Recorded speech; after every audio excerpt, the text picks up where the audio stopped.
Well, there's so much to see at the Allen County Museum, and believe it or not, there's a lot more that we don't get to see. And joining us today, brought some pieces with us. To my immediate left, Brittany Venturella, and she's Director of Curator Affairs, and of course, Amy Clausen, the Director of the Allen County Museum. And thanks for coming today, both of you. Thank you.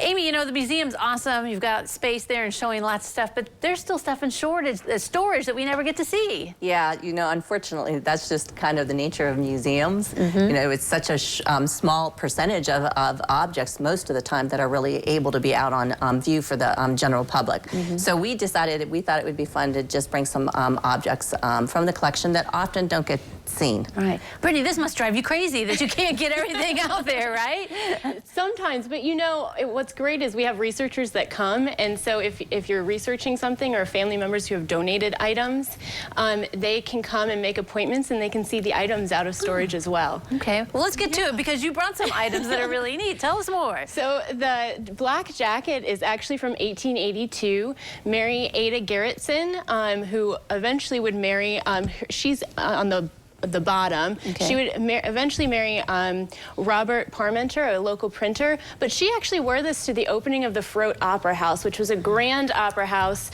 in this area of the United States, actually, and it drew acts from all over.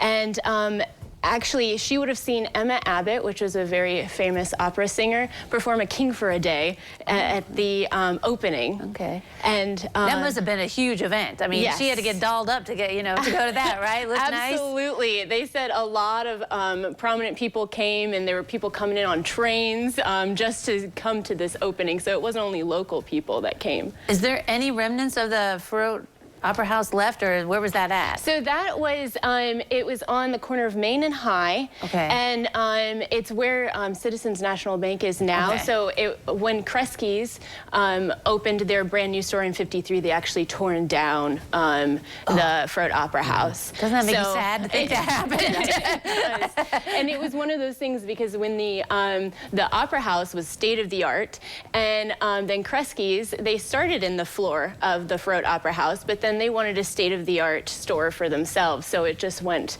unfortunately, that with progress, it came down. All right. Well, before we run out of time, what is that? So that is actually a radio. It doesn't look like a radio, but it's from 1920, and it heard the first broadcast of KDKA, which was broadcasting President Harding's election in 1920. And the silver knobs on the side is where you would connect the power source and the headphones. So that's how you listen to it. Wow.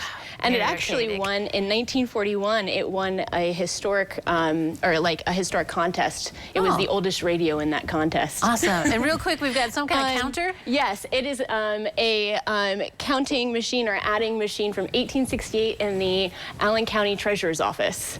Really? Yes. I bet they're glad they don't have that anymore. It's really neat that you brought these objects, and I hope you guys bring more. So thank you very much for coming today. Thanks, Holly. All right, don't go away. We'll take a look at the weather forecast next.